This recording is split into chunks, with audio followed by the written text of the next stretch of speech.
Hello, and welcome to the Grand Cinema Hotel, a podcast hosted by three friends who love cinema. I'm Gus, and I'm joined with my two co-hosts, Nate and Alvaro. Tonight, you'll be staying in Room 125, The Northman, a Viking epic and the third feature film by Robert Eggers. So go ahead, get comfortable, and throw on that Do Not Disturb sign as we get our revenge with The Northman. Skull! Ow, ow, ow, ow, ow!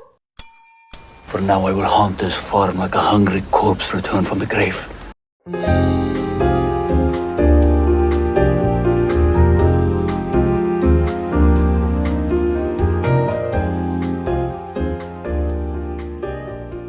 What's going on, all you children of Odin? Thanks for checking back into Grand Cinema Hotel. As always, if you're listening on YouTube, go ahead and smash the like button, please. And go ahead, and if you're listening on Spotify or Apple Music, podcast app, subscribe, hit that notifications button so anytime we drop a new video, you know.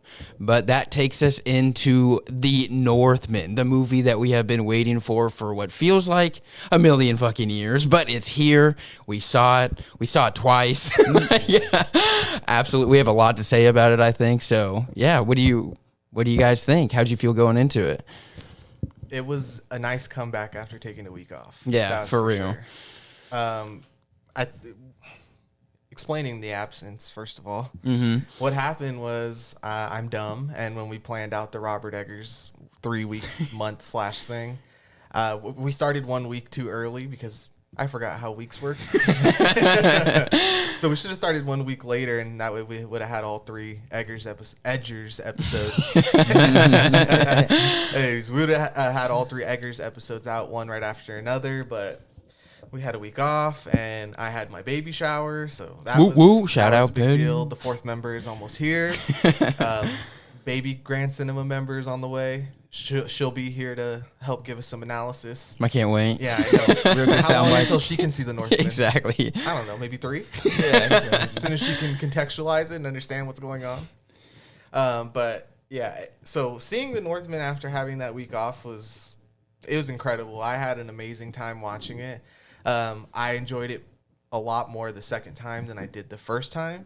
That's not to say I didn't enjoy it, but I don't know. I do think maybe we got a little too caught up in how excited we were for this. Us? Yeah. With Robert Eggers? There's no way.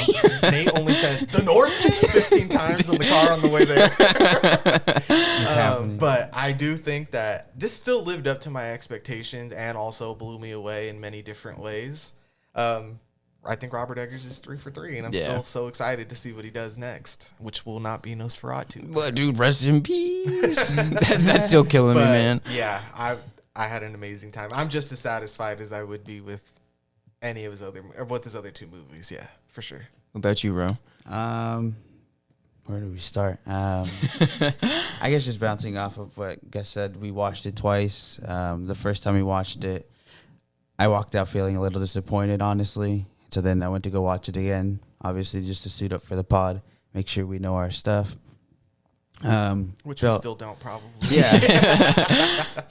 But it's still, it did feel better, that's for sure. But I had to configure what I was going in for once I knew what I was getting out of it. It still is a really good movie. It still is a movie that I think people should go out and watch right now. I think at its core, it's at least you're supporting ideas or unique ideas being given a $90 million budget. And I think that is more important to go support it than anything else right now at the moment. Respect. Yeah, I think the first time I saw it, I don't know if I was disappointed, but I think it's kind of like the common theme that's going around with this movie is that, it's that story. Like, it's been done. It's The Lion King. It's Hamlet. It's Amleth. Black Panther. Yeah, exactly. That's true. And it's been done. So I guess the story, in a way, kind of feels almost a little, maybe not hollow, but, basic or rudimentary. But I think that Eggers did a phenomenal job of what he does of inserting you into, the land and in the story itself. It's very immersive. And I also think if anybody else had this movie, it definitely would not have been as good.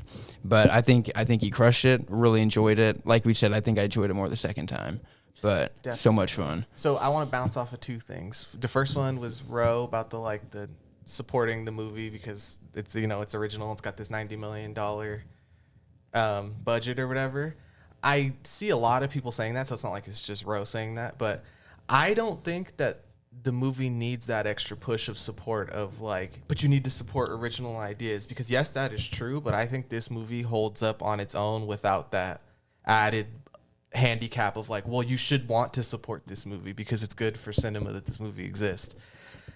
Yes, I agree with that very much, but I don't think that this movie, that needs to be handicapped into the beginning of like, you got to support an original movie. Like I think this stands up. It doesn't need the asterisk. Yeah. No, I see what you're saying. Do you think it is important to support a movie like this? But like you're saying, like I don't think it doesn't really need like that, the hand holding of like, you know, like go see this movie to support Robert Eggers, like blah blah blah blah. Like this movie's badass and like this movie's fucking rad. Dude, it really is. Like he really, dude, I don't know.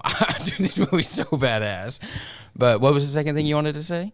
Oh, so how you had mentioned that the story is kind of rudimentary. So there's this guy I watch on YouTube. His name's John Solo, and he does a lot of origin videos on just all different types of mythology.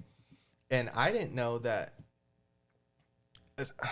a soft brain way of saying it is to be like, well, there's hyperlinks that you can click on, right? And there's all these different stories, but old like mythology has these like codes of like, this is this type of story with this type of twist, and then like you can go find a bunch of stories that are the exact same thing. So I think that's why, because the nature of these old stories is like there's so many different ones that are the same exact thing just told through different cultures. And like now we have the ability to, you know, click on a hyperlink and find, okay, 15 revenge stories, and then you read them and you're like, these are all exactly the same. Right. Yeah. And I think it was just kind of almost, maybe I was thrown off the first time I saw it because Robert Eggers really, his first two movies, The Witch and the Lighthouse, obviously those are movies that you can almost dissect more and like look deeper into, kind of pull back the layers like I know we talked about on the other two podcasts. Whereas this one, it really is like, okay, this is the story. It even opens, like the opening basically tells you exactly what's going to happen throughout the entire movie. Like Shrek. Yeah, right?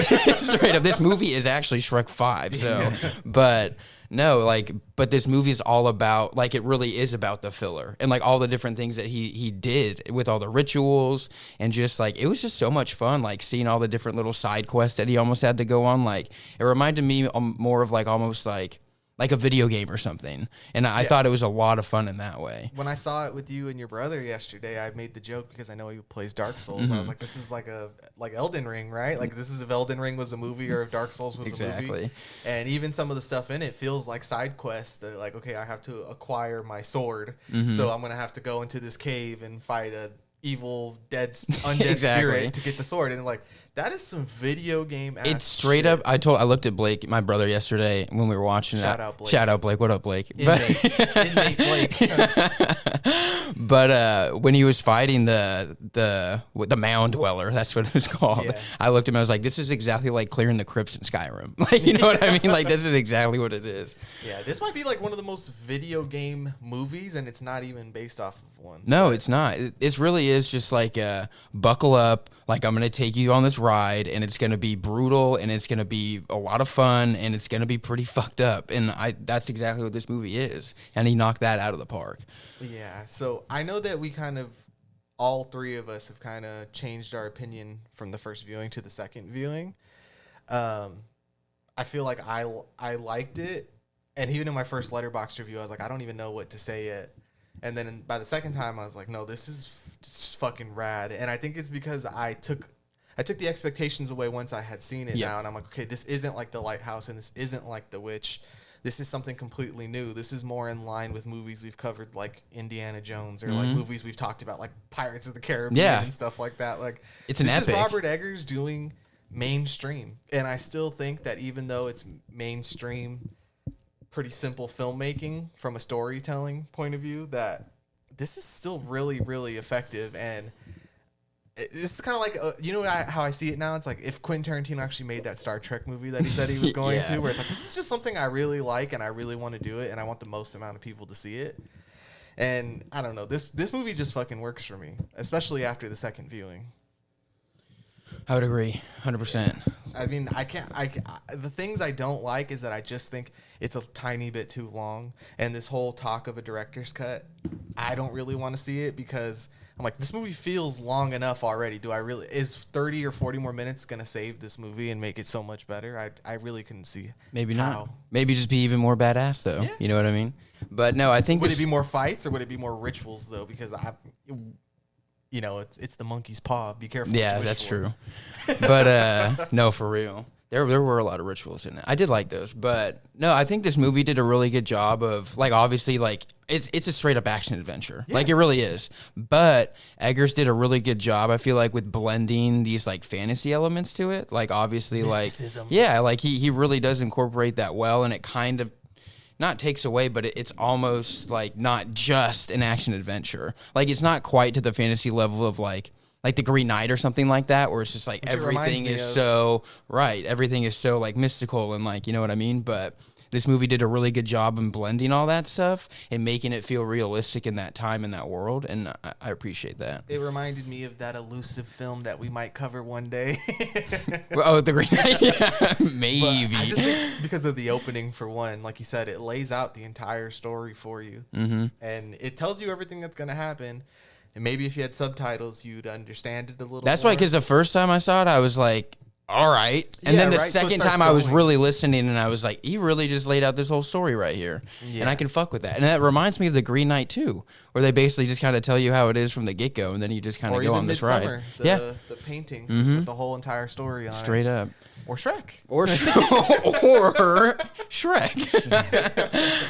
But I mean, so many of those classic Disney movies have done that as well, with like the storybook literally opening and telling you what's going to happen. And that's when you have to absolutely crush the filling part. Like, you know what I mean? Like everything in the middle. Like you have to knock that out of the park. It's all filler, but it's all killer. Yeah, exactly, dude. Like I still can't get over like, I know we were talking about earlier and you said that you wish the movie is a little bit bloodier, and I can almost kind of agree with that, but this movie was so brutal. Like the brutality in this movie was something that I haven't seen in a movie since like, honestly, I can't even think of something, but it was gnarly. Bro. What the fuck? Okay, sorry, guys. There's a really crazy sound I've never heard before outside. It's a Valkyrie shrieking. It's a banshee screaming in the tempest. The 300 allegations, do they hold up? Do they not hold up? Do you see this being a new generation's 300 like we've talked about before? Yeah, I do. Is that bad or good? It just depends on what side of the fence you sit on. Well, 300 is a masterpiece. Yeah, so it is an alpha male masterpiece. I will say that. I do think that this is the bro movie. This is the bro movie. This is the movie that every dude can be gonna know Robert Eggers for. I want to punch you guys in the chest and howl like wolves right now. That's what I'm saying. Yeah. This is the bro movie. So yeah, like it depends how you see it, if that's a good or bad thing. I think it's a good thing. I think it's a good thing, too. I don't think it leans necessarily as hard into maybe the campiness that 300 kind of does. Exactly. Especially maybe now watching it like nowadays. But it is that same level of like, we're going to bro the fuck down. We're going to howl at the moon. And we're going to like, that's you know what I mean? Drink blood. We're going to bite people's faces off. For real. We're going to dance naked. I'm going to chop you up and turn you into a horse. Like, that's some of the cool ass parts of this movie for sure. The Viking ritual when they're dogs, and then like just changing into that before they go to battle. So they're like ruthless as fuck, and it shows that in the scenes where they after they become wolves. Yeah, that stuff's crazy. I like what he says. He's basically like, you shed your skin and you can have it back like when we're done with what we need to do. Basically, I like that ritual a lot. That was hard. Yeah, it's just the silhouette of the guy wearing like he looks like a demon, but he's wearing an animal's it's like a bison head or something. And then it's got like horns or antlers. Yeah, it's so sick. I think that's probably one of the most stunning visual sequences I've seen in a very long time. And Alexander Skarsgård gives one of the most terrifying performances that I've ever is seen. feral. Feral is the perfect word. Animalistic. 100%. He's a bear wolf in man's clothing. It's crazy. In my review, I can't believe that in the dictionary, if you look up adult man, me and him are the same thing. Like, there's no way. There's no way. You could get there, bro. Cut from a different cloth. If this is going to be this generation's 300, it will inspire you to get absolutely jacked. Yeah. No, it's crazy. All right, so can we talk about the whole expectation? I know we kind of covered this slightly, but the expectation of it being like the other Robert Eggers movies. Do you think it's a bad thing that it's not? Because I think this is a subjective thing as well. I don't think that it's a bad thing that it's not the same as his other two movies. Like, I honestly think it's, especially like me personally, I like to see directors branch out and do different types of movies. Like, I know that's why, like, I love PTA. It's because he does all kinds of different movies, you know? And the fact that this one really did hit Like, I think that's really exciting, and I'm curious to see what he's going to do next and whether or not he's going to go back to doing maybe smaller indie type, you know, not as well known movies, or if he's going to keep continuing on this blockbuster type deal, or is there going to be like a nice blend of it? Like, I don't know, but it gets me excited and I'm curious. So I mean, for actors, the perfect ratio is like 3 for them, 1 for me, or 3 for me, 1 for them.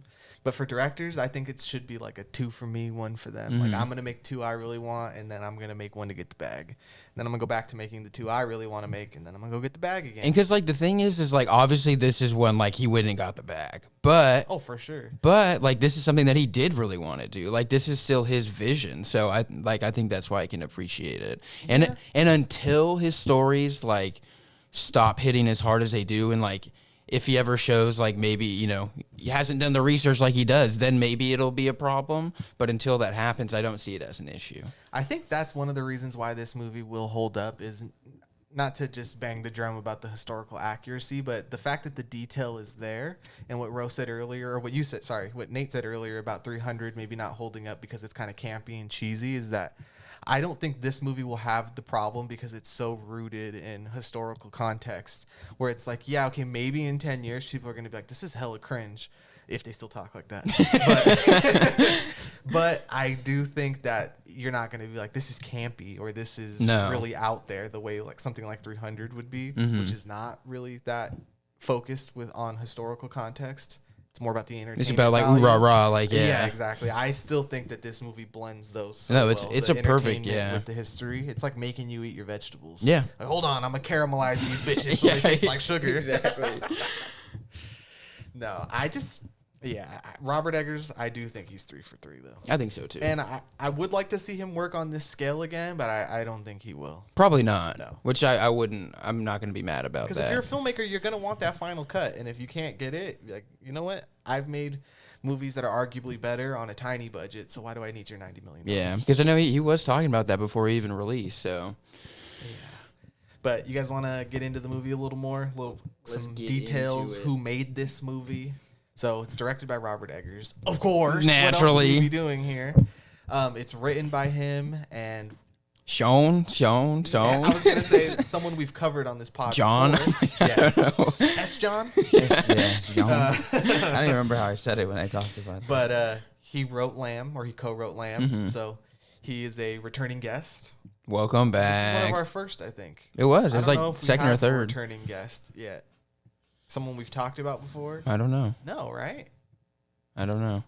I mean, like in the other I'm Eggers sure episode. maybe like a costume designer or a cinematographer or something like that. Yeah, that's But true. Writers and directors, I don't think we've gone back and like double backed it on anybody. So this is a first for us. This is the third Robert would've Eggers thought? movie that we did. Oh, But yeah. Well, that's what we're doing. Though. Fair That's the enough. event. Yeah. Third writer, though, I think, yeah. yeah, I think you're right. Or like first writer come back. First later. writer to have a second showing. So 'Cause we who do- would have thought it'd be an Icelandic Welcome writer? back. Yeah. But so it's edited by, which I think the editing process in this movie was a huge step up from the last two for sure. It's by Louise Ford. I thought, especially with the budget, that they were able just to do a lot more, and some of the editing in this movie, I thought they were taking risks, like especially on like the Viking longships. There was a couple of shots where like the way they cut them and then like maybe sped up the footage a little bit, where I was like, that's interesting. I feel like I never seen that from him before and his crew, and it probably is now because they have the money to spend. It's like, yeah, let's try these Just crazy do it, camera movements yeah. that we haven't done before.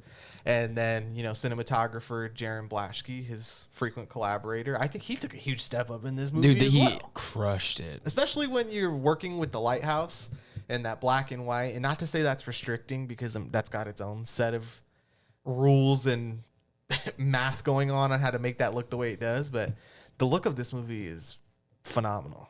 And I normally would complain about, like, man, it's all gray. But for this movie, it fucking fits. Yeah, You know what no, I it mean? makes sense. Go ahead, Ro. I say Louise Ford did edit the other two, though. Oh, she did? Yeah. Okay, well, I think she as Welcome well took a back. huge step up. So, I wasn't 100% sure about that, and I kind of gave up on my notes halfway last night. I was like, I'm just going to go vibes on this one. But I didn't get to double check if she had done the other two. Which, hey, if we hadn't obviously mentioned her before, so Yeah, shout shout out to out. you, because you deserve just as much recognition in this process. I did, especially the first time I saw it, I did notice the camera work and how different it was from his other two movies. Like, there was just a lot of movement with the camera, and it really works because, I don't know, you're just in this environment where there's a lot going on, and there's a lot of movement in that environment, so I think it makes sense. It's a tiny bit overstimulating, no? It is. I felt a little less overstimulated the second time seeing it. The first time, there was some parts where, like, you have the battle going, and you have war cries going, and you have the cameras whirling around, and then you have the score on top of it. And I was like, holy shit, like, I'm getting, chopped up right now. But since you brought up the score, can we just talk about that for one quick second? Yeah, please. Incredible. Amazing. Like, I want to run through a brick wall when I hear these Norsemen drums. Like, it's an incredible score. Just like some of the great ones we've had recently, like fucking Dune, where I'm just like, I want to run through a wall. And speaking of Dune, we had fucking throat singing. Throat singing is back, and it is better than ever. Another returning guest, throat singers. Throat singers, welcome back. No, this ancient music, though, is sick. Incredible. No wonder they got all hyped up like this. Dude, I would too.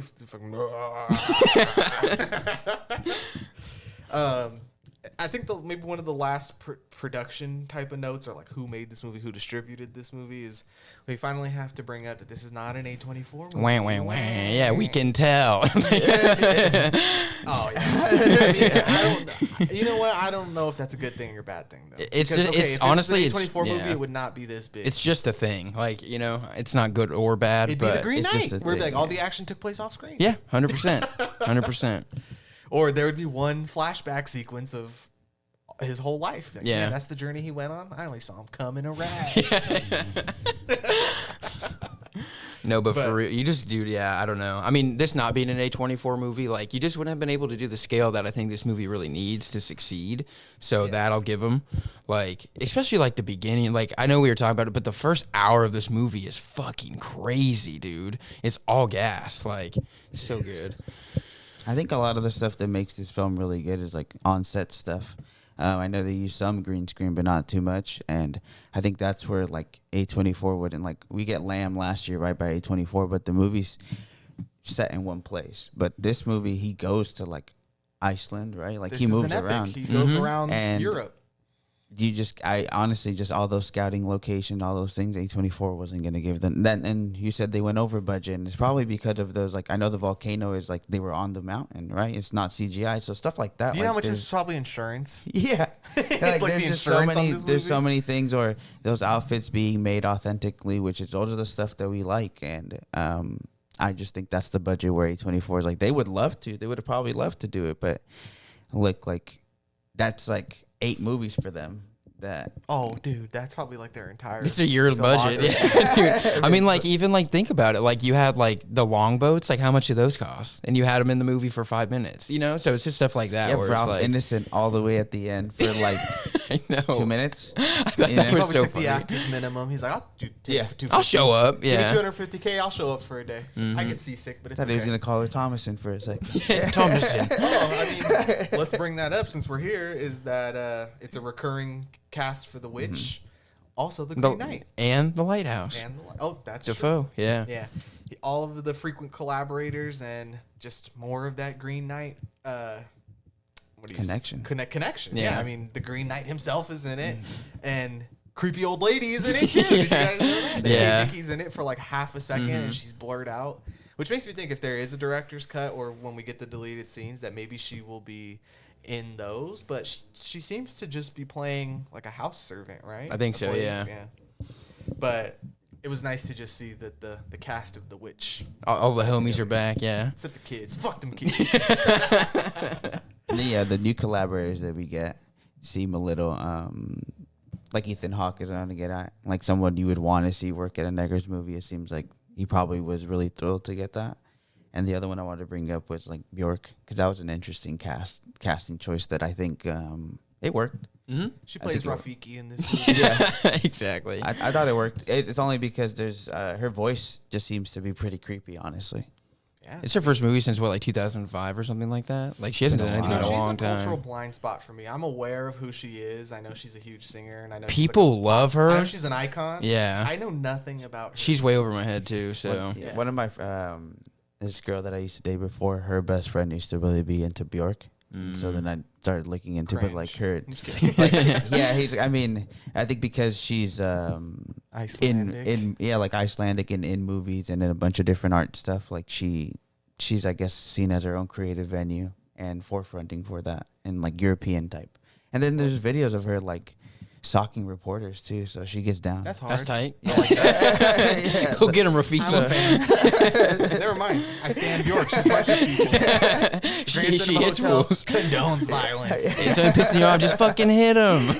When do I need her to be a doorman one day? Especially after this movie, dude. Just go hit him. Yeah, exactly. Nice. You're always welcomed in our hotel if you're willing to punch people. The one, I mean, it's not even a complaint, really. It's just like a wish that I have is that I wish that you got more of Ethan Hawke and Willem Dafoe in this movie because I thought that Ethan Hawke did such a good job. Like him and Willem Dafoe in that scene in the very beginning where they're going through their, you know, what do you want to call it? The ritual with Amleth as a kid. Like that scene was so fucking tight from an acting standpoint.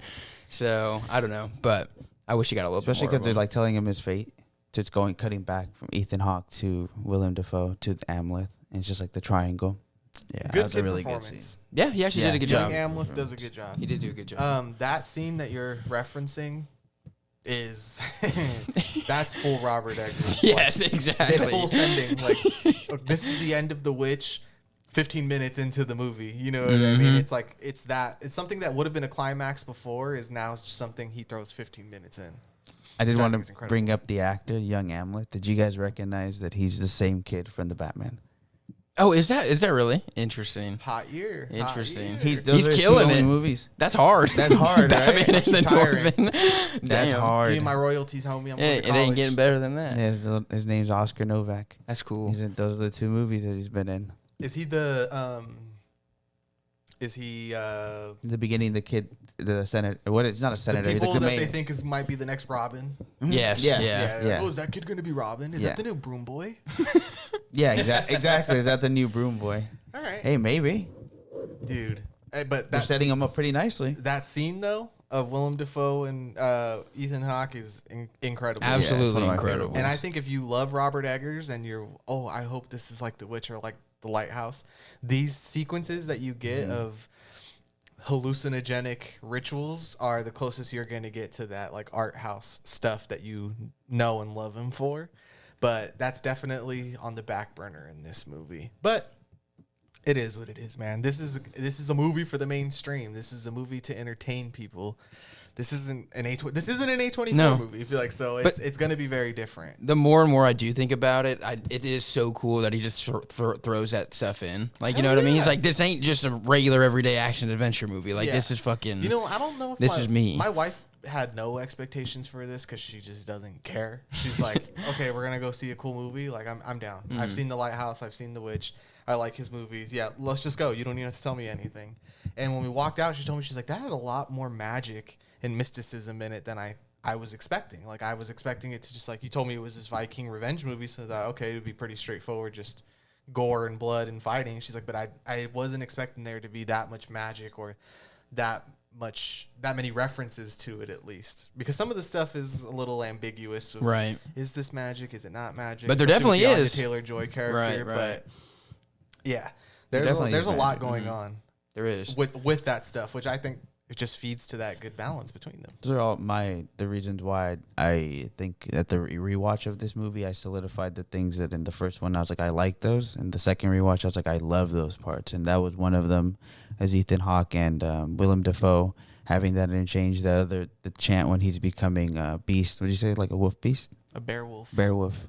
That's like all of the stuff that Eggers would have had in all of his other movies. I love those things in this movie, and I think, like you said, if you're looking for that from his prior movies, they are in there. They're intertwined in there, but they definitely take the back burner. Right. In this movie. You know, now that you're saying that, it's making me think how Nate said, like, I love when a director branches out and tries something new. We've joked before in off pod specifically about how some art house, quote unquote, or indie movies, or, you know, snobby shit that we like, right? Usually these things are like payoffs for, you paid attention and you were a good boy, like, and I'm gonna give you a cool little Viking dance. Yeah. 45 Here's minutes. a cookie, in. yeah. Here's a cookie for paying attention, right? This movie is the opposite. It's like all overstimulation, all gore, all magic, all fucking hallucinogens, all this shit, right? And then the ritual stuff is like it's like the opposite. It's like the tone back, like almost. It's like, okay, tone it back. Yeah, it's like give me the cookie back, relax. I got too many cookies. Yeah, exactly. Yeah. So this movie's like it's almost like an overcompensation for what could be considered boring before. Yeah. You know, like if you think maybe The Witch is a little boring, like I like a lot of this stuff, but it's kind of boring. This movie is like, no, this is not boring at all. This is in your fucking face. Yeah. It's and The Lighthouse is a perfect balance. And The Lighthouse is a perfect film. Yeah, and The Lighthouse is perfect. Yeah, exactly. But I do think that the book ending of The Northman and The Witch are just so different, and you can really just see how far this guy has come in such a short amount of time. Big I mean, it's been less than 10 years. And Yeah. we've gotten these 3 movies 3 out bangers. of this. It's ridiculous. Yeah. No, it's absolutely crazy. The other actress I did want to bring up, first time working, is Nicole Kidman. I thought she did a really The good AMC job. lady? Yeah. Dude, The yeah. AMC lady. Karate chops never felt good in a place like this. Because you know she got that nomination for being the Ricardos, which Boo. I haven't watched and have no interest in watching. But I wonder if she'll get any nod for this, which I think she did a really good job. Too early in the year. She was it might be too early in the year, but she was really like creepy at one point. She had that one scene to like shine, and she killed brought it. it, Like yeah. that was like her scene. I felt like, and it was just so out of fucking pocket. Like, it If was you've just seen like, this movie, you know the scene because no one can shut up about this scene. yeah, that's just a lot. I mean, I know Nicole Kidman has been memed on for the past year or year and a half or whatever, but She's still Nicole Kidman. she's Nicole Kidman. She's one of the greatest actors to Yeah. ever live. Like, of course, she gave a good performance. Yeah, exactly. This joke has gone on too far just because she did a couple cringe things. Yeah, it has gone too far, and I think this might be though. I haven't kept up with her.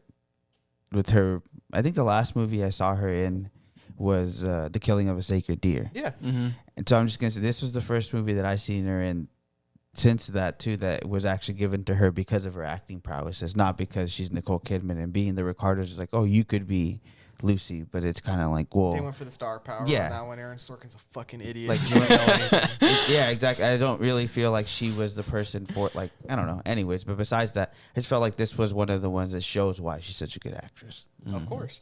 I mean, and tying her with Alexander Skarsgård, they've worked together before. I don't watch this show, but Big Little Lies. They're husband and they wife were on that husband and show. wife. They're mom and son.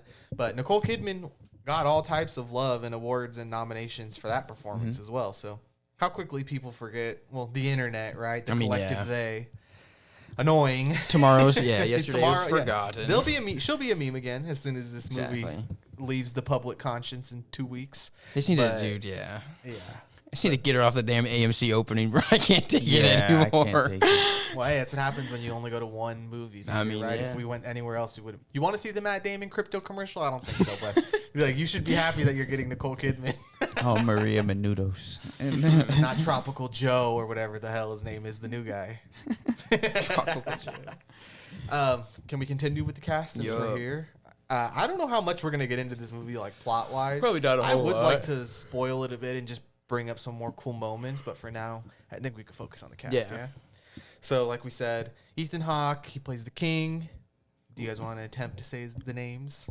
I got that one. down. That Arvindale one, yeah, War- yeah. Arvindale War Raven. The Wool Raven. That shit's so hard. Yeah, him being the whole Raven thing. That was the thing that I had written down too. That like the superstitious parts, we kind of already touched about that. But like him being like the Raven, stuff like that. That reminded me of like everything that Eggers really brings to his projects and why I really like him.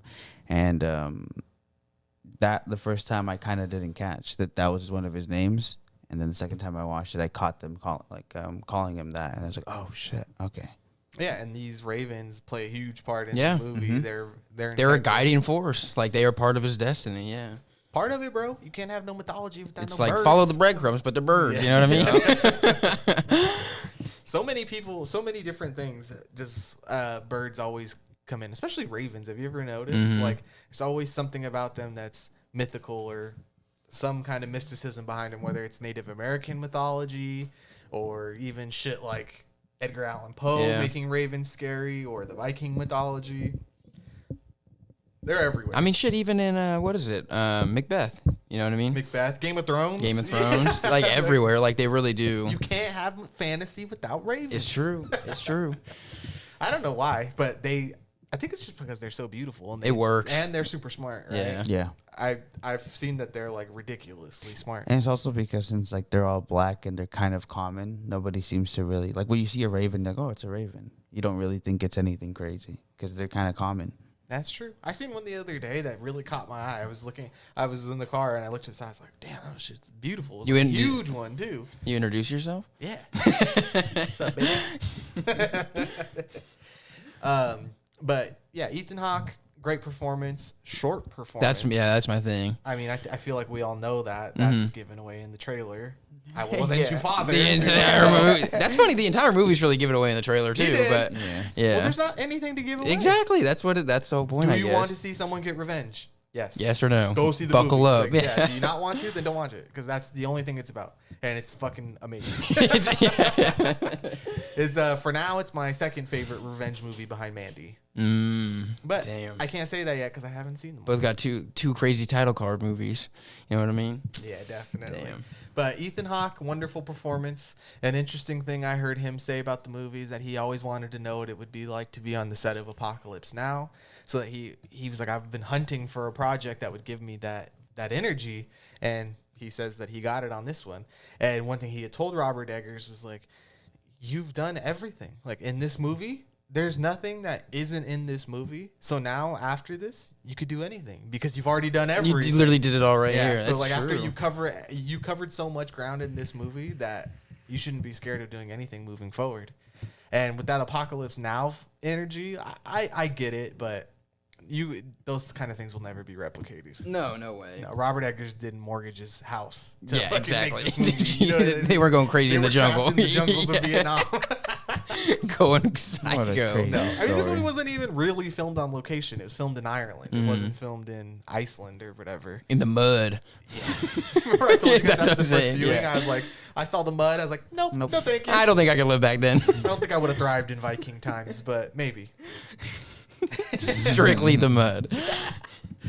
But yeah, so Ethan Hawke, Nicole Kidman. We'll get to. I feel like Alexander Skarsgård we should hold off. I mean, on that he because is he's the movie. Yeah. Right. So Anya Taylor-Joy, phenomenal. She did a really good collaborated. job. Yeah. I thought she did a really good job. The way she can control language is impeccable. Mm-hmm. You know what I mean? Like whether it's this, which I found out is ancient Ukrainian, which is because the land of the Rus that they go to is ancient Ukraine. Mm-hmm. Okay. So this movie is actually weirdly relevant to today when you think about the violence going on in Ukraine now and then the violence of these Vikings back then. And it's like, dude, They people can't catch a have break. Never fucking changed. They can't catch a break. Like Damn. maybe human beings are just fucking barbaric. Who fucking knows? But I thought that was pretty wild once I found that out. It's like, dude, the relevancy of that. Like, how can a Viking movie be relevant to today? And it's like in way more ways than you would think, actually. Honestly. I mean, I'm sure the way they raid these raids that we see, I'm sure stuff like this is still going on when the military does raids and shit like Probably. that, right? So, anyways, I got off on a tangent about that, but yeah, I just thought that was so wild to me. I was like, what the fuck? But Anya Taylor-Joy, what can you say besides? She's just an incredible actor. Like, she really is. You guys want to say? You guys got something to say about her? She's standout performance for me in this whole movie. You think so? I thought so. Yeah, I thought she did the best stand acting. out in everything. I think she so, did, too. though. So, but yes, I do agree with you that I think she really carries the scenes that she's in. Not that they need carrying, but I just think that she elevates them even more. I guess a little bit more context to it is like this. We talked about how this story is pretty straightforward and it's pretty barbaric and it's pretty bloody. But when the scenes that Alexander Skarsgård has with her, it seems like they're very intimate and it seems like they're almost like the stoppers and everything. And that's where the dynamic of there seems that's the only dynamic we get in this story where Alexander Skarsgård's character expresses more than just I want revenge and that's it. There's more dynamic to the character when he's with Anya Taylor-Joy, and Anya Taylor-Joy's character has more dynamic when she's with Alexander Skarsgård. And I think that's why I liked her presence in the film so much, because the first time we see her, she's trying to defend what looks like her brother, right? yeah. And even just from the get-go, there's so much energy in that performance, which is just like physical acting. And Yeah, I just really like how she was implemented into the story. Like at first, it just seems like she's just another character that's fighting for her brother, and her brother gets thrown in the I guess The barn or whatever, the building. barn. They set Damn. that shit on fire, which is just crazy to watch too. Yeah. Because we were talking about like the barbarity in this movie. There was a couple scenes in there where like you see the kid get put in there, where you're kind of like, wow, I'm really watching. Like it's not real, but This it is so happened. much fun. Yeah, right. You're literally watching a whole village of people getting slaughtered. But it like, happened. okay. Fun. Yeah. But back to what I was saying is, then I like how basically slowly they connect, and then she becomes such an integral part to the story. No, I agree with you. I think that her chemistry with Scars, their chemistry together is off the chain for this movie. Like, they really killed it. And like you were saying, like, the only time where you ever really get peace in this movie is when she and, Skarsgård are doing their thing. And I love the scene where they kind of like, where they flee, for a little bit, and they're just sitting out there by the, The hot spring? Yeah, exactly. Yeah. And she, what does he say? He's like, I've never been close to anybody before. It's just Not since I was a child. Yeah, that is so funny. I was like, oh, he's an incel. I never even thought about that. But So that funny. scene's one of my favorite cinematography shots. Like we're talking about, I don't know how much Is it green 'cause it had screen her went to butt that. in But he's like, they're in the hot spring, like right as the shot before it closes out. They're in the hot spring in the back, just this gorgeous mountain, and it just looks. Why wouldn't you want to be there? Yeah. Reminded me a lot of Anakin and Padme in episode 2. This movie had a Sand. lot I of hate Star sand. Wars. It had a lot I of hate Star Wars, sand. but- Just like Star Wars. Just like Star Wars. See, I see these connections. to This all these other movie mainstream- does have heavy Star Star Wars Wars. and Shrek vibes, Yep. for sure. Of course. And Lion King It's like we vibes. said. It's like this movie falls under a certain like, okay, I've been there, I've done that, but it's just a fresh take on something I've seen before. Which, when we talked about Macbeth, I remember I had said as well that it's not like I'm some Shakespeare expert, but once you've seen it once or twice, You you're know. like, I understand, I get it. So you can put as much fluff and frills and cool aesthetic behind it, but at the end of the day, these stories were always gonna hit home a little less because I've been there, done that.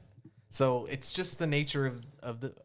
It's just the nature of the beast, honestly. Yeah, when like, you it fuck is with what it is, like, these you- ancient stories like that, you're gonna have to accept that it's not gonna be the most original thing you've ever seen. Yeah, exactly. Because usually when they try to go so far off base to make it original, it'd be like, oh, it's Hamlet, but in space. Yeah. It's this, but in this time. You On- know what I on mean? ice. So, yeah, exactly. On ice.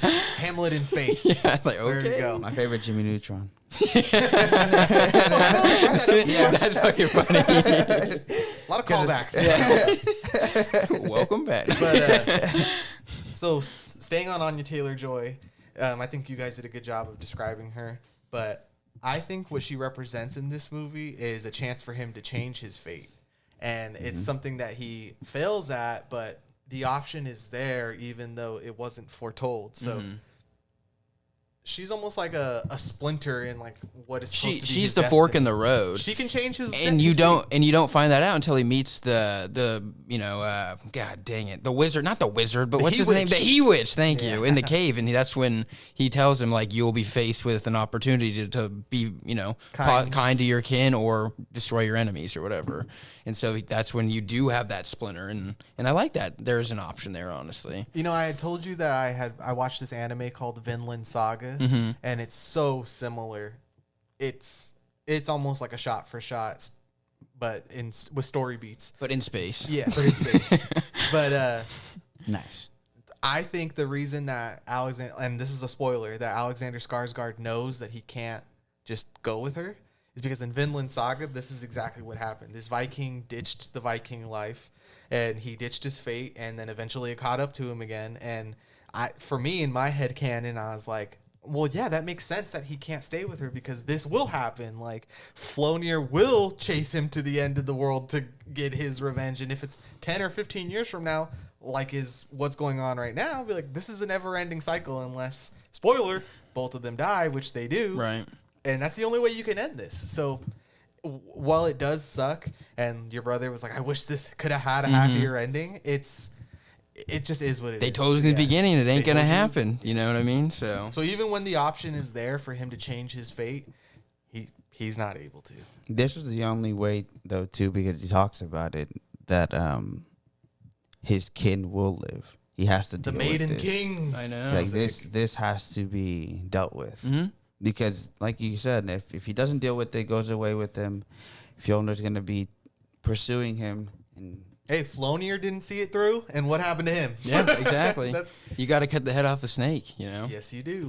you got to make sure of it. That was the only, And, getting back to Anya Taylor-Joy before we move on. What I said about the ambiguous magic in this movie, I feel like that's where she comes into play, too. It's alluded to.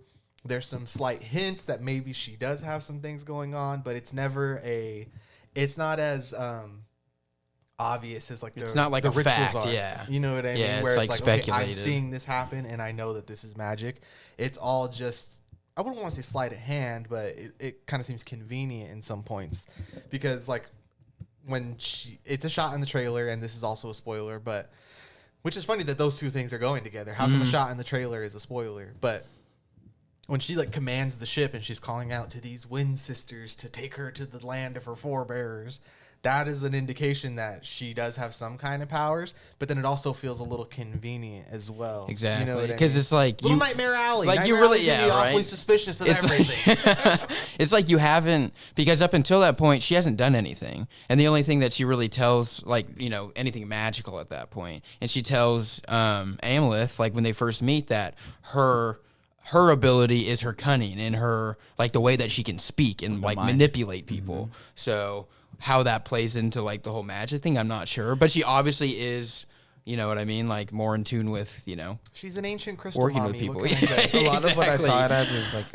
I guess this might be a little bit of the spoilers, but Fuck which it. we haven't Blow talked. the roof off on we this. haven't talked about him too much, but Fjolnir, which is played by Class Bang, which I I'm think not it's sure. just Clay. But Yeah, that makes sense. Which is probably French, right? I don't know. Yeah. Don't ask me. Anyways, like they have a couple scenes together, Anya Taylor-Joy and him, and I guess he basically wants to force himself on her, and I guess like the cunning way that I see her is like she's on her period, and like the way that she manipulates that, because at first she's like, oh, it's just a little bit of blood, and then she doesn't grabs some of it and puts it on his face, and he gets disgusted, right? And then later when he finds out that his son is dead, and he's going through all of the peasants and just like slicing their throat, she gets at him really quick, like right there, and she's like, I should have known it was you. But like the way that she uses her language there, it almost seems like she knows how to get to him by just using her words. And I thought that's what I took from like her cunningness of knowing how to get to people, is that like her language, because she knows almost so many languages too, so it's very ambiguous. I could see how, because at first I didn't think she had powers, and then I could see how he does call her, or Alexander Skarsgård, when he first meets her, talks about something like, he says He a calls word. her Like a spellcaster or something? like a Yeah. spell sayer or something. Yeah, like I think that. that's what he So said. it almost feels like she's like a shaman. Kind And like the sequence of spoiler, like when they make love, What? when they tie the thread of fate together, Exactly. when they like Avatar, they tied their braids together. Jeez. She starts speaking to the earth. You know what I mean? And it's like that. It's that earth mommy magic. Yeah. You know what I mean? It's not so much. I kind of take it like when the Vikings are doing their ritual and they're singing in a ritualistic way, where it's not so much like I have powers, but it's You're like I'm in tune with you're nature. like calling upon the powers of the gods. in tune with nature. yeah, because almost. they're like Yeah. that culture, especially in the ancient times, and I've seen that even still now. A lot of people really do believe in like spirits and fairies and all that. Like to them, that's real. I'm an energy guy, bro. Exactly. So, and that is a big thing that Robert Eggers said about this movie, is that for it to be authentic, these characters have to believe all of this. It can't just be like, yeah, I hope there's a God out there. It's like, no, they're doing all of this for their religion. You know what I mean? Like everything is pushed by what they believe in one way or another. So I think that has something to do with it as well. That it isn't like a hocus pocus magic. Yeah, like, exactly. Oh, look, I gave you a wedgie. Bibbity bobbity boo, yeah. But there is certain things she does that are, ambiguous. Like there's a mushroom sequence, right? And I think that, for instance, is not that she has magic powers, obviously, but it's like she made a spell. You know what I mean? And she used the trippy mushrooms, the Amanita mascaras. To do Yeah. it, you know That's what why I mean? think she's like a shaman. It's almost like Exactly. she knows. She knew how to make that concoction, and people don't know how. Like only the other, like the he witch and people like that know how to make it. So it seems like she might be from wherever she comes from. that village that they raided or wherever she is actually born from, she comes from a line of descendancy that like Earth mommy magic. Like She is like a crystal mommy girl boss. Like Yeah. that's exactly. Who but it she works. is. Like it's not like it's in a world where that's the a faith. You Yeah, know? exactly. She's a It works she, they, out. goth witch. Yeah, exactly. Yeah, She's hardcore. the best kind. Yeah, exactly. But I don't think any of the magic really is so ridiculous. You know what I mean? Like there's certain scenes of like you said, the He Witch, when he takes a piece of the skull and he throws it in the fire and it pops up because flambés the fire. That you know is what like I the mean? one time where I feel like the magic is in like full force. Yeah. Like this is 100% magic. Like the dead spirit of him is speaking through this He Witch. You know what I mean? Two like instances where you guys are talking about where I know like there is magic in the movie. They save his last tear, Yeah, and then that's true. Bjork has it. Like how? Let's return to him later. Right? Fantasy, bro. No, but like that's magic. And my favorite thing, the blade. The fact that it can only come out at night, and it needs to feast on the blood of man, and like the same scene where the king is talking to Anya Taylor-Joy, like Alexander Skarsgård wants to take him out right there, but he can't take out the blade because it's not the time, and all of those things I thought, or the fact that the other He Witch can get Willem Dafoe to again talk to him. That's all magic. And the fact that the mound dweller's a thing. That's what I was Like, gonna you know say. what I mean? Like, yeah. He has to defeat him, and then all of a sudden it was like a dream. And then That he goes was- back. He could I just thought that take was the so sword. cool. That's Elden one Ring, of- bro. Yeah, that Elden shit was Ring. so hard. We talked about that scene, but that is one of my favorite scenes. I guess Yeah. is the blade is so cool, and then the fact that he had to kill that Some walking undead skeleton, king. Yeah, like that's Genghis awesome. Khan. Video game shit. And one thing You're so sick. I did see that the Mound Dweller's equipment, I guess it's like made of, it's like Swedish Vendel era stuff, which is like, Oh, of course. right? You didn't notice that it was their spring collection 100 years ago, but like that was just Robert Eggers using stuff that was like centuries older than all the stuff that people That's are wearing cool. nowadays. So like just that kind of shit. You know what? I can further that point. He was saying in these Viking sagas, when you read them, that the reason that the weapon is usually magical is because the weapon itself is thousands of years Exactly, older than yeah. the story that's taking place in. So it's like so the story that we're in, yes, they believe in magic, but just like Game of Thrones or anything else, it's like, yeah, but 1,000 But years the ago, old gods when and the there was old dragons, magic, yeah, bro, exactly. like, that was That fucked. was crazy. The sword that they used then, that sword is Yeah, the shit. that's Yeah. the fucking what did they call it in Zelda? The Master Sword? Yeah. That's the Master Sword. Yeah. Here it has a cool ass name, the Nightblade. The which I think- Draugr, yeah. Yeah, I don't know. Yeah, it has- we're it butchering has that. the- Stands for undead or whatever. It's fucking hard, dude. That blade is sick. and it looks cool as fuck. and It's the really cool. monologues to it. He does. He does speak to it. You like, you guys never talked to your blade? He's like, got to give some exposition right quick. I was a fool to think I could. He used to say like, I don't know. Yeah. He's talking about I was a fool to think I could change my fate or whatever. Mm-hmm. But yeah, fucking sick, dude. A few more cast members. Is there anyone else that you guys really want to talk about? I mean, Willem Dafoe. I mean, I think Fëanor does Amazing. an incredible job. Yeah, and he is. I wouldn't even say he's a villain in this movie. He's an antagonist for sure. But to say that he is a driving force of evil in Amleth's life is, I can't hold that judgment against him. Especially like with these reveals that we get. And I had talked after the first viewing of like if you were to look at this story in modern times, it would actually, like, I don't know, maybe Nicole Kidman and the other guy are right. Yeah. It really does put you in a tough position because then at the end it's like why do you have to do this at that point? Exactly. And I found this quote that somebody said. It's revenge, but it's not an eye for an eye. That's for sure. Like, I think his revenge is overblown. I found a quote that somebody said about this movie. They said, "Revenge for a purpose is flawed but ultimately righteous, while revenge with no purpose is destructive but far more interesting." Yeah. You know what I mean? I feel like we got the latter. No, exactly. Right? That's what they're saying. Yeah, it's like you're seeking revenge, but like, and that's what I think that Robert Eggers did do different with this story compared to like The Lion King and Hamlet and all that other shit. Is the fact that he's not getting revenge to get his kingdom back. No. Like his kingdom is gone. That's a no go. Like from the beginning of when he sets out on this quest.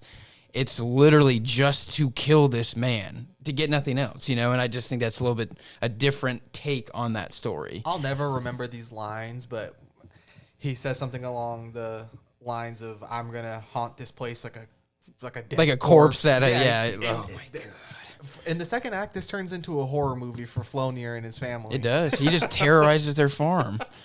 And he gets some berserk level violence. Like if you guys have read Berserk or watched the anime, like you get some shit straight out of a splash page in Berserk. Seriously. So how he leaves the bodies I was really happy with that as a Berserk fan myself. In the barn, just the way then they wake up and they see how he mended the bodies. That shit looks like he turned him into a horse. He looked like a demon. Like a demon did that. Dude, yeah. If you like Berserk, Vinland Saga, Elden Ring, any of this shit, and you haven't seen this movie, or you're thinking it might not be for you, it definitely is right up those alleys. So go see that shit. But other characters that I did want to bring up, I guess, Gustav Lind. We talked about. He played Thor the Proud. Oh, he's Flonir's oldest son, right? Yeah. And you know, an interesting thing I noticed the second time is that when Flonir is introduced, he gets on Willem Dafoe's ass about making a jest, right? And then Ethan Hawke tells him, like, you have someone who needs your protection and it's not me. And you see it's baby Thorir or whatever, however you say his name. And the look that Amleth has when he's a little kid is like, you could tell he's a little kid still. You know, he's like happy to see his little cousin and he's smiling and he's like, oh, cute, a baby, you know? And then spoiler alert, he impales him and rips his heart out in the future. Crazy. So, and that is one of the reasons why I feel like the revenge in this movie is not an eye for an eye. An Ethan Hawke reference, this isn't balancing Ahmet's scales. But the revenge in this is definitely not fair because, like, yeah, Thorir is a fucking douchebag. But I don't know if he really deserves to have his heart ripped out of his chest. Bro, While he was asleep. He punched him. He hit him in the side. What are you gonna do? Cousinly love tap. Look at me in the eye, slave. Like, dude, But I would say that his character is supposed to be annoying.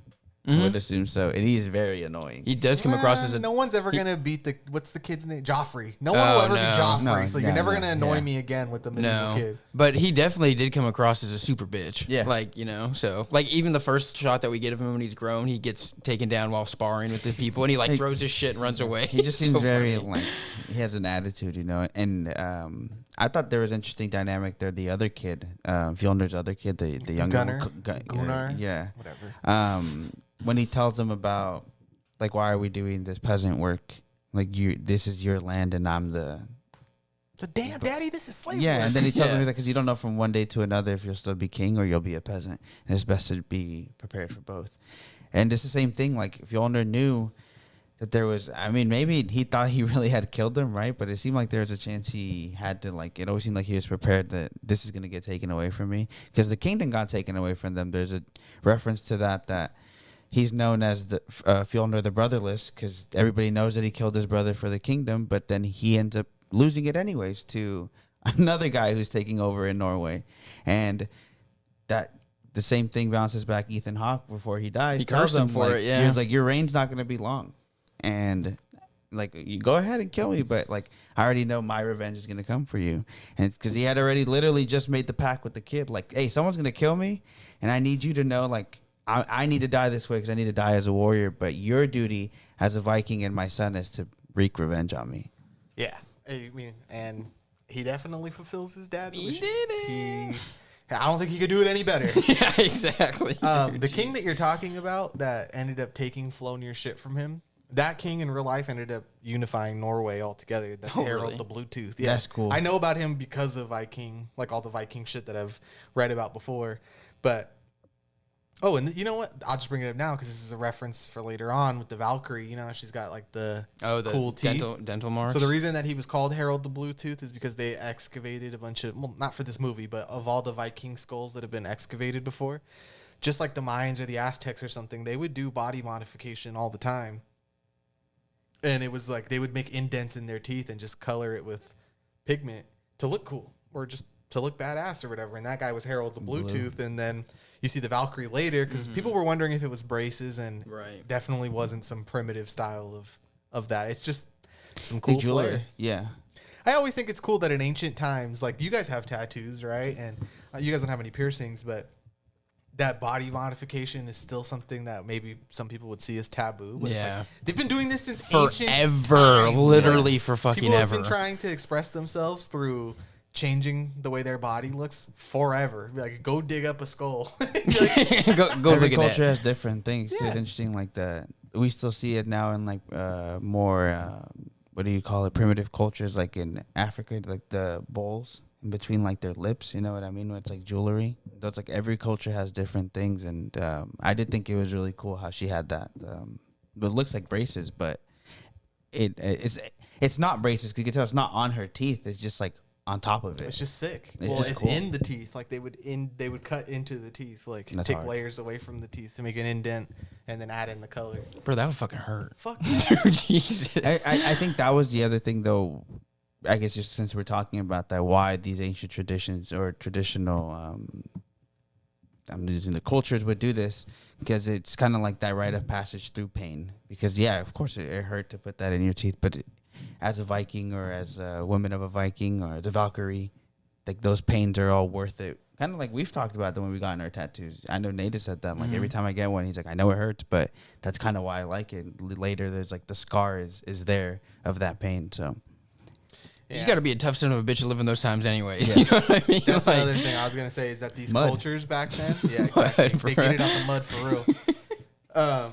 It's none of this was easy. So then, like I was saying earlier, with the religion tied with the pain that just comes from being part of this culture, it's so much dedication, like to a level that you wouldn't, like people now would not understand. Like, trust me, bro, you're not gonna let people indent all 32 of your teeth and add color. Like you.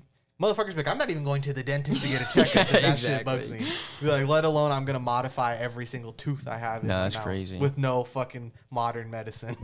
And big that bounces back though to like those people all wanting to be part of the same family. You know, like all these Viking people. That's obviously now it's hard for us to see that because social media and stuff like that. But before, you want to be part of a community, even then it's primitive to want to be part of a group. And sometimes that's how they did it. Like everybody has the same tattoo. Everybody has, you know, gold or blue on their teeth or green on their teeth or whatever, and people just went through the pain because now I'm part of something, and at this times you needed to be part of something. There's no way in hell you'd stay alive being on your own. no way. How long would you live in these Viking times? Bro, I probably wouldn't make it out of adolescence. Like, I'd be dead. Like, I don't know. I'd probably get sick. That's funny. I would have got a. What did I say in the first car ride? I was like, "Fuck the revenge. Let this motherfucker get a cavity and die." Exactly. A cavity and You know he ain't happy. Like, Let him die from gum rot. Be like, he had halitosis and he died. He broke his leg, had to die, had to cut the whole thing off. He died in the surgery. Cass. Oh, yeah, do you the guys other- feel like yeah. there's anyone left really that you need to bring up before we just? I wanted to bring up the nose guy. The guy Okay. who doesn't have, like, who it's a stub basically as a nose later, just because I thought it was the line that he ends up giving to him at the end, like how the cub had a bite of the nose. He's like, now he's back come back for the rest. full thing, yeah. Yeah, and I just kind of thought it was interesting that also when he first comes back as a slave, he's the first person to see him, and of course, I don't know, the camera work kind of seems like it kind of recognized him. It obviously it didn't, but it kind of made it seem like he thought about it. They're Like, is that? dumbasses. None of them recognize him. Yeah. Yeah, I I don't mean, know. they don't. That's a. I mean, they think that's not he's a dead. plot hole, but No. it's very like. I don't want to say. I don't know what to call it. It's not stupid. It's not a plot hole. like but this it's guy's just, 3 feet taller than everybody that's here. Like, you're not sus He doesn't about look this. like a Viking to you? Yeah. Or Nicole Kidman never noticed once. Like, did she really not look at him? Or she never actually came across him the entire time that he was The there. biggest guy there? That's what you're talking about. Mm-hmm. He was so much bigger than every other, because every other person wasn't really a slave. Yeah, exactly. Exactly. I think it's time to talk about Alexander Skarsgård. It's the man. Mind, and I feel like that really opens us up to talking about whatever we really want, because he's basically He's in the every movie. scene in the movie. Yeah. Like we said, just ridiculous powerhouse, animalistic, fury, feral-filled performance I've ever seen. Maybe. Yeah. No, he went primal. Like, he went straight primal, and it was incredibly fun to watch. Like, it really was. I mean, he's a fantastic actor. The whole family, obviously. We've talked about that on this. I think he sounds the most like his dad out of all of them. Like Stellan Like Skarsgård, Stellan, he yeah. definitely sounds like him the most. I don't That's even. true, yeah. Where do you guys want to start with this guy? Dude, I don't know. Like, the thing that keeps sticking in my brain is the scene where right before they go, raid the town in Roos or whatever, and they're just out there doing like the wolf chant thing, and he's wolf just ritual? screaming, and then you just get the close up of like I don't know, man. Like, it really just set the tone for, like, this guy is fucking unhinged. And, like, there's just no mercy. It's crazy. It's funny how that works because nowadays I feel like I understand the war cries and all of that, but that's really reserved for children's sports more than anything. Yeah, honestly. Right? Or, like, no, this is going to sound disrespectful and I really don't want it to be, but, like, when you see New Zealand do, like, the haka, and they think that they're scaring people. And Team USA is like, bro, we're about to dub you by 50 points right now. I don't care how scary you are and you stick your tongue out. This doesn't work anymore. Yeah. But, it's no disrespect, sorry. With all due respect to the haka. But back in those days, I could see why this would, like, work. Like, you know, we see the mushrooms, and in Viking mythology before, and like in shows like Vinland Saga, the mushroom was a thing that would make them go berserk, right? So they would use that to fight, which really makes no sense. If you've ever had mushrooms, you would know that the last thing you're gonna want to do is like, let me go start a fucking fist fight. Yeah, exactly. So that these dances were kind of like the closest they could get to like hyping themselves up by doing these dances and howling. And it's just like you said, a feral thing of just, I'm going to act like an animal for like 10, 15 minutes before I do this. And then I'm in that state. Yeah. Of mind. Like, shed your skin. You're no longer a person. You're an animal. Yeah. It's like some Winter Soldier level fucking brainwashing. It's wild. And then you have the connection to it where it does. We're talking about the magic in this movie where then because he's part of this like culture of dogs or whatever, he can call on dogs. Oh yeah, like he has when he's howling at like the he's accepted as a wolf. Even Alexander Skarsgård has ambiguous magic powers in this movie, right? Yeah, like because he sticks the dogs on him at one point. He does. It's kind of like what you said again. It's not that they're magical. It's like they know how to evoke mystical, like how to call upon them. Not that they themselves have magic, but they're like, I know how to call wolves, or I know what shroom concoction to make these people go mad, as they would think. But there's a lot of mysticism in there, and it's ambiguous for sure. I think the point just needs to keep getting beat home that it's because these people believed this, and that's why it works for this movie. It's not ridiculous because you know that the characters are taking this 1,000% serious. Like, he does believe that he is a wolf. He does believe that he can call on these wolves to fuck the village up, you know what I mean? So maybe he can. Yeah, you know. So, and he do. And it's like we said in the other podcast, like, hey, bro, magic probably existed back then. So yeah, like yeah, too many cell phone satellites. They just put it on the cell phones. It's like if in 2,000 years and 1,000 years they made a movie and it was about Christians and be like they prayed to God that the apple would show up, and it showed up because they prayed, they believed in it, so it showed up. And like that's the same way here. Like they believed in connection to Earth and legends and mystical things. So yeah, you can call on dogs.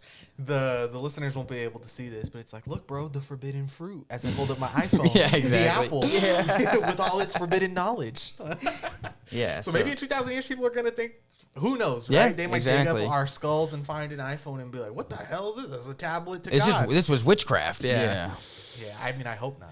Yeah. I hope they're far more advanced than us. I hope there's not another Dark Ages. Bro, right? there ain't nobody gonna be around in that long. Yeah, like, exactly. let's just be honest. Only the cell phones, and they will have exactly. adapted and become cockroaches. sentient. Yeah, for real. Cockroaches will roam. Yeah, Earth. with iPhone shells, exoskeletons made of iPhones.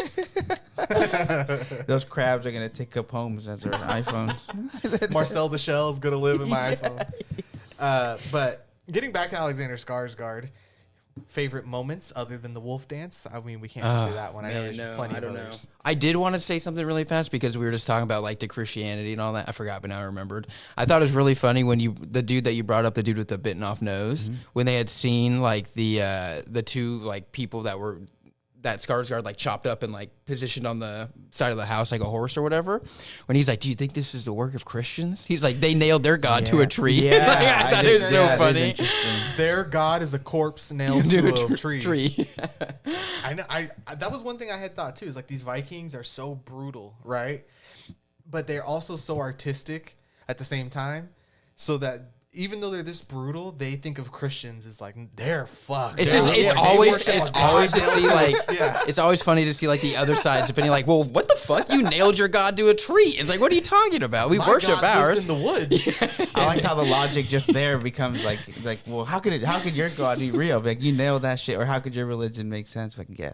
I mean, some religious side talk here. The imagery of Jesus Christ on the cross is pretty fucking metal. That's you know what I gnarly mean? as fuck, yeah. That's some gnarly shit to look at when you look at crown other of cultures. Crown of thorns bleeding from the ribs. Like, yeah, it's pretty gnarly. Yeah. Totally emaciated. Yeah. He rises from the dead. That fool came back. And he kicks it with what is it, prostitutes? Whores. He just gives everybody different names. Yeah, like, I'm finna call you this Some now. alpha shit. That's crazy. Nah, Solomon, you're John now. Paul, how about Saul? Bitch, what? Nah, yeah, the Christian God is pretty fucking metal. Like all things considered. But bouncing back, Sorry, bouncing off of brutality, this does segue into one of my favorite Skarsgård scenes, Alexander Skarsgård scenes in this. Very weird scene. So they play this weird game, right? Like this brutal game, where I guess it's like a mixture of Quidditch. Yeah, it's like a primitive Quidditch kind of, and It's like field hockey. it was very interesting how like that's where you know they use CGI. This guy fucking hits the shit out of the ball and hits like the one like post. That was real. Anyways, That's a what I mountain, wanna say bro. Is there's this huge fucking guy who is taking the game way more serious than anybody else is, and then all of a sudden the younger kid, I don't know why, he wants to get involved into the game to score to win the game, and he gets taken the fuck out by this huge guy. And Alexander Skarsgård at this point, he already knows it's his brother, right?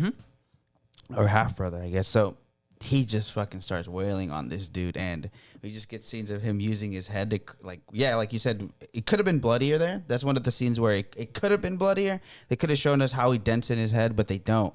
They just show you how much blood he gets on his head, and we hear the cracking of the head, and that's like the most primitive feral that I seen him in the fucking movie, and I was like, that's just hard. I just thought like this is a hard ass scene. That scene's incredible. I don't know. I have a couple favorite parts. Maybe I just think I like the scene in the very beginning where he's basically like, you know, Willem Dafoe and Ethan Hawke are like they drink the bulls and they're wolves, and like he sees like the tree of the dead kings and all that. Like that part is fucking incredible. I also love when they sack the town and roost. Like that's just such a crazy scene. That's cool. When he bites the fool's throat out. You've seen this in the trailer. Yeah. He 360 no scopes somebody with a fucking spear, bro. Apparently, that's like from an old Viking tale. Like somebody was famous for doing that or something. 360 no hard. scoping noobs. Yeah, exactly. That's in the trailer, but that is one of the hardest things I've seen in a long shit's time. crazy. I wish it wasn't, just so I was more like, You know, I feel like seeing that for the first time. It's like you're looking at this trailer and you're like, okay, cool. Like, I see where this is going, and then you see that and you're like, let's fucking I was like, oh shit! he has a wolf on his fucking head. Yep. You know, and we've talked about recontextualizing the movie and reorienting how you feel about it, but don't you think now in hindsight that should have let you know what kind of movie you were in for? No, yeah, for sure. Is that he 360 no scoped somebody? You're like, bro, this is not The Witch. This is not The Lighthouse for sure. Damn. But I think that scene is incredible because it's like a 90-second sequence of just pure madness and his body language and his demeanor in that is like, it's scary, honestly. Oh, dude, he's like, what would you do? He would wreck me. Like, you know what I mean? Like, it's because he moves like a Terminator. Like it's slow and precise, and he knows exactly what he's gonna do. so There's calm, so cool. Yeah, exactly. There's nothing about it that is scary It's for him. just another Tuesday for him. At that point, they've already done the seance, so it's like he's a dog. Yeah. You know, and even the small intricacies in how he climbs the wall, like with With his tomahawk. axe? Just Loki with hits his the axe. spear out of the way. Like, get the shit out of my face. And then I like how the camera follows him up and then kind of goes to the wall, and you see him climb over and then just start taking people out. That 90-second sequence is just, that's where the cinematography is like just to the top. The sequencing, the pacing, everything is perfect in those 90 seconds. That's crazy scene. choreography. So it's single camera movie because all of Robert Eggers' are single camera movies. They had to do these things like 28 times because it's like if anyone messed up, it had to be perfect everywhere. Because if it was, it's not like you could just be like, okay, cut, stop, go back. No. So they would do the whole thing every time. That's all one shot. 90 seconds, and then Like, dude, I'm sorry, this guy it didn't look right, or oh, you're gonna have to do this again.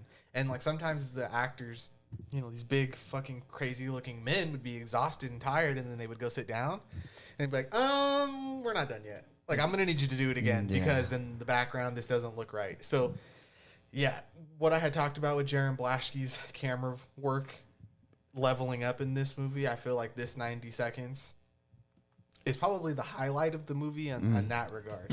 I would say so. From a cinematography point of view. And not to bring up an old movie that we talked about, but I couldn't help but think of Ron when I was watching that scene, and then I'm like, this doesn't compare to Ron. Nothing will ever compare. That's just to like this. 15 minutes. No, I'm like, sorry, no raid or siege of a castle is ever gonna beat this again. You should just stop doing these scenes. Shit's crazy. I think that my last favorite scene probably is his dream sequence when the Valkyries carrying him into Valhalla. Like, I just thought that's just so cool. That's awesome. Yeah, it's just fucking awesome. It's CGI, which I think seeing Robert Eggers use this level of CGI was nice for a change, because I think it shows that he can do something new. And I don't think any of it is really so offensive, honestly. I mean, when you see the tree inside of his body that we had talked about, so in Viking mythology, that tree is Yggdrasil. That's the life tree. That's like a huge part of, if you've seen Thor, you know what that tree is. You know what I mean? Or if you've played Dragon Quest, or if you play Super Smash Bros., like, that tree is in the game. So it's a pretty common thing. But that sequence is all CGI, and I think it looks really, really good. No, I think the CGI in this movie is seamless. The only time where it didn't really take me out, but I was just like, that is obviously CGI, is when the fox. Well, yes, but no. But when the dude's nose gets bitten off, and then he's like facing you while his nose is bleeding, like, there was just one movement where it just looked a little off to me. But I was like, whatever, I'm not gonna nitpick it. Well, on that sense, you know what I thought looked fake, and like not like it was CGI, but it was a prosthetic, and it was obviously not a real person. Is when they're doing the burial ritual funeral for the prince. Yep. That was not his head. No, what was up with his nose? Yeah, it looked like they had a fake nose. Makeup. Yeah, like, it looked really weird. Where they cut it, you know what I mean? I don't know. I thought that was weird too. That was probably. I don't even know if that's CGI. I don't think it is, but I think effects-wise, that's probably the worst thing. Yeah, in the movie, I did notice that, because the CGI itself holds up pretty well, I would say. I think it's so like too. Trippy tie-dye masterpiece. Right? Yeah, no, it's incredible. Yeah, it's awesome. That's funny. The tree sequence, right? Yeah. Yeah. I don't know. Dude, when they're sailing into the tree and the northern lights are going, I like, like that oh shot. my god, like, that's awesome. Yeah, dude. I love the idea of the family life tree, like Yeah. being able to see that, and it adds more to that ambiguous magic, because it's like, does Alexander Skarsgård have visions of the future and the past? Like, and I think maybe that is part of the reason you see that Star Wars connection, because he's got a little Anakin in him, where it's like, you're the chosen one, like, you can see into the past and the future, Yeah. right? Like, by drinking people's blood. Like, what Yeah, that was so weird. I was like, I can taste dude, at first I was like, are they related? Like, that's where I thought that they were going with that. I was like, no, not again. His homie's down bad, but Yeah. I was like, okay, thank God. I mean, in these times, this is part of it, right? Mm-hmm. Probably fuck your cousin once or twice. Oh my God. Real day Alabama. The Southman in Alabama. Oh my God. But yeah, how much more do you guys have to say? Do you feel like I have a little note here that I actually thought was kind of interesting. It was post-production note. After they wrapped shooting, they gave a bunch of the actors like gifts from the set. I don't know if that's like a common thing that they do or not, but they gave Nicole Kidman a sword. They gave Bjork 3 horses. They gave Willem Dafoe one of the longships. that's so tight? Right? And then they gave Alexander Skarsgård, they framed his like diaper that he was basically wearing at the end that was all bloody. Like, that's what he got. But I'm like, Willem Dafoe got a fucking longship? That sounds like when they did the Russell Crowe. They had given him the underwear from Gladiator. Oh, yeah. And then he sold it a couple, I think it was years ago now. But I just thought that was funny. Like, she got horses in a longship. Like, that's hard as fuck, dude. That's pretty cool. Bjork, like you said, that was an awesome performance as well. I made the joke that she played as Rafiki, but it's kind of true. That is kind of what she's there for. I She's do like kind of a wish we guide. got a little bit more of her, but I get it. It is what it is. I mean, I feel like in these kinds of stories, which it always makes me laugh because I feel like my brain is too fried. You'd have to tell me 4 times what my mission is. You know, I would be like, well, hold on. What'd you say? I gotta do it. Let me write this down. Yeah, exactly. And I always think it's funny in these revenge stories or like these epics, like they just get told once their prophecy and they remember it just beat for beat. Like, okay, I'm gonna do this. I'm gonna do this. I'm gonna do this. I feel like I'd be like, you start over. Let me write this down. Exactly. That's funny. That's so funny. Yeah. The Northman, Rolf, you have some closing thoughts? Yeah. Closing thought. I guess I'm gonna go with this is easily his most accessible film. It's gonna be, I think, his most successful film. I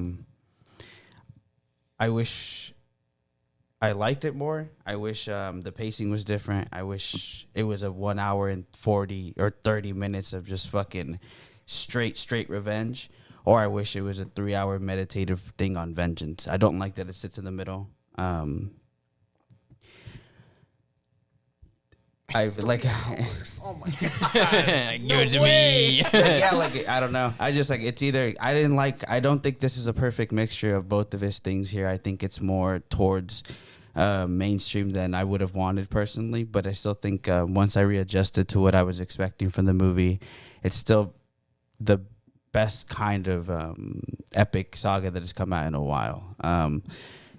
Everything, the intricacies that go into it that we've talked about so much right now, the costumes, the sets, the locations, everything is on par and it's not to be overlooked. And I think his meticulousness still comes at big play here. And those solo scenes where I do really, really love still are scenes that stand out to me as it's part of his 3 movies that he does have.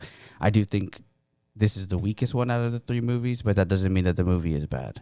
I had a lot of fun watching this movie, and I think you should go watch it in theaters because in Dolby. That you just need to hear all of this stuff as loud as you can. Yeah, I'd say obviously love the film. I love this movie. I really do. I'm happy that we saw it again when right after seeing it the first time. Honestly, like we said, I wasn't necessarily I don't know what I really expected going into it. Like it is a lot different than his other films, but like I said earlier, it makes me really excited to see what he's going to do next. Now that we know that he can do something like this and have it be really successful. Like I still do like The Lighthouse more than this movie. After seeing it the first time, I was convinced I liked The Witch more than it. Now they're kind of sitting like side by side. I might like The Northman a little bit more. I'm not really sure yet, but super fun movie. Like if you're looking for something to just go see and be like, I want to be entertained. I want to see some crazy shit. Like I want to go have fun and see some gnarly Viking shit. Like this is that movie. And once again, its successfulness is because of Robert Eggers and his love for movies and his love for creating things. And I don't know. I'm sad that we're not getting Nosferatu, but I'm very excited for what he's going to do next. My closing thoughts. I'm completely satisfied. I do think after the second viewing, this movie really did just hit me the way I wanted it to the first time. Take that how you will. I don't know if that's good or bad. I know some people will think like, well, if it wasn't perfect the first time for you, then whatever. But one of my favorite movies of all time, Hereditary, I absolutely despised it the first time I saw it. And so opinions can change. I know that for sure. And maybe in a few years I will think The Witch is better. But for now, I still like The Lighthouse the most. I just feel like that's such a singular vision that I still can't believe that movie exists. That movie is literally and with perfect. this movie, it's not that I could believe this. You know what I mean? Because and the 80s comparison is Conan the Barbarian, but then I really like the movie Excalibur, and I feel like this movie is kind of like this generation's version of that, where I'm like, damn, this gave me everything I want of an action adventure movie. I know that. I just gonna say I know you like Ben-Hur, right? Ben-Hur, like Beastmaster, stuff like that. That's what I thinking to those films. This is the most brutal, feral of those films. Oh, yeah, I would say so. Which is what I think Robert Eggers elevates it to that. And there's something I was going to bring up that you said. Oh, Gus, after we first watched in the first viewing, walked out, and I don't know if you still feel this way, but this is how I still feel about it, was that this was the first movie that you could have told me somebody else directed it, and I would have believed you. Oh, like yeah. Robert Eggers I do think that. does bring in his, like, obviously we've talked about it, and that's why I wanted to punctuate on it. Like, the stuff that's really good is Robert Eggers can only do it, but the overall thing that we got here, the overall product, you could have told me somebody else did it, and I would have believed you. I don't think that's Robert Eggers' fault more than it is just a fault of mainstream movie making altogether, though. Where, I mean, could someone else have directed Indiana Jones? Yes, but no, it wouldn't have been as good. Yeah. And I do think that's what we have here, is where, yes, someone else could have made this, and yes, it does remind me of John Borman films, but it's still Robert Eggers' vision, and I think that's what makes it so weird and I know it sounds dumb, but like vibey, you know what I mean? Is like, because I know what this guy brings to the movie, and I think they can kind of separate themselves from each other, of like the fact that it's so mainstream and still being someone's vision.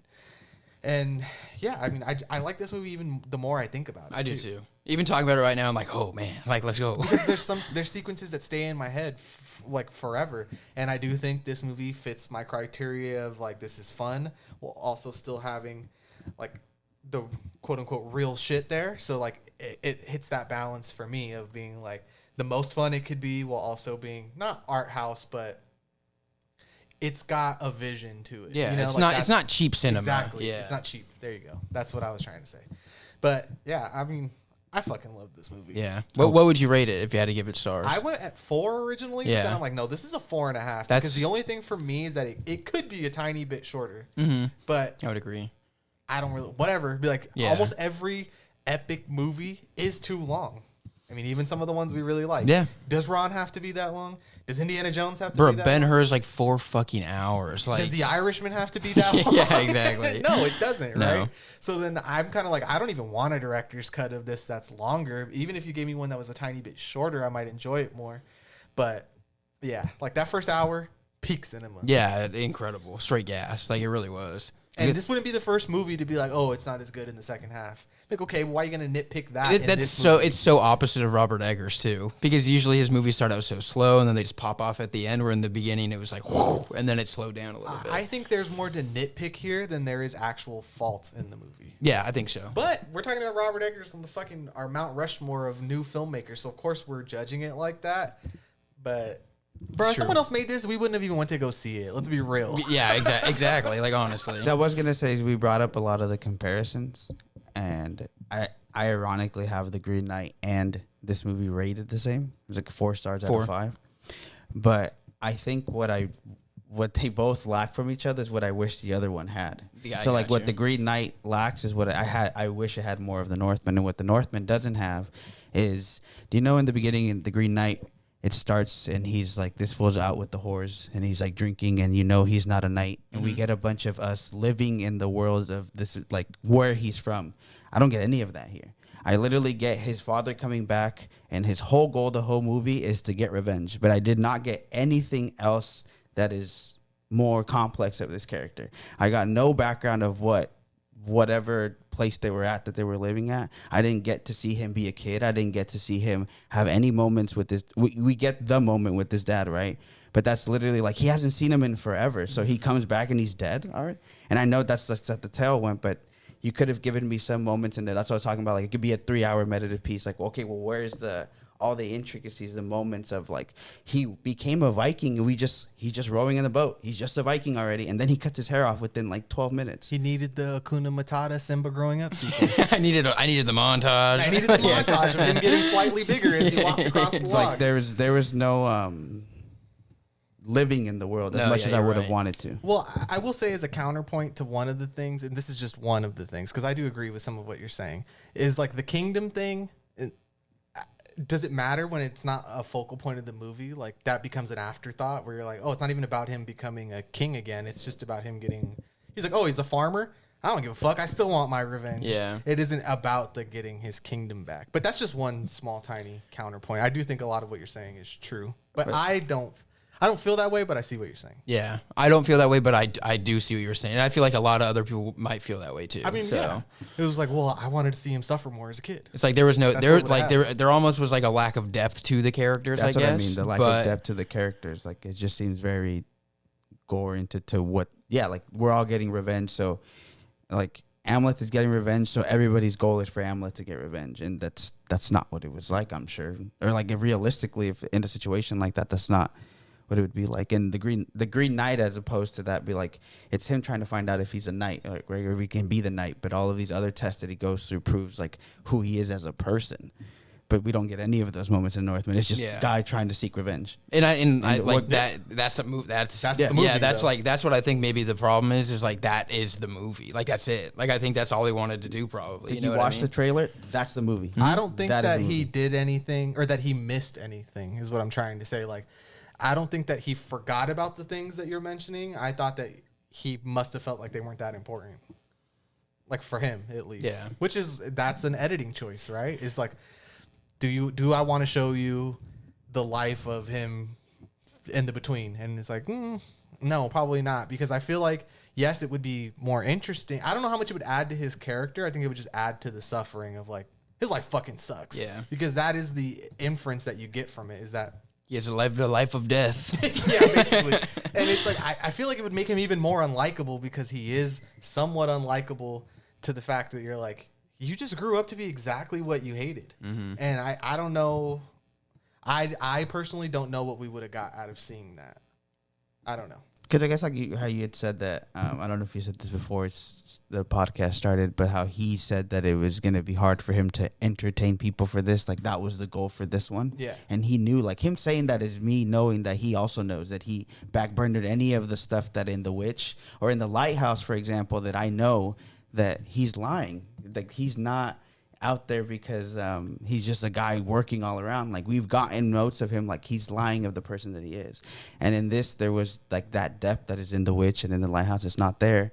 And even he like saying that knows like, well, they gave me the 90 million to entertain people. So of course I wasn't going to give you the intricacies of is Amleth, because it looked like he wasn't going to do the mission. Or he wasn't going to go in vengeance up until Bjork tells him to. Like, did you forget what you told your dad? Like, he's like, Simba, oh, shit. he ran away. Yeah. And so, like, well, why did he run away, right? Like, that's the stuff, like, what happened to him for him to, because when you last showed me him rowing the boat, he said, I'm going to seek revenge on him.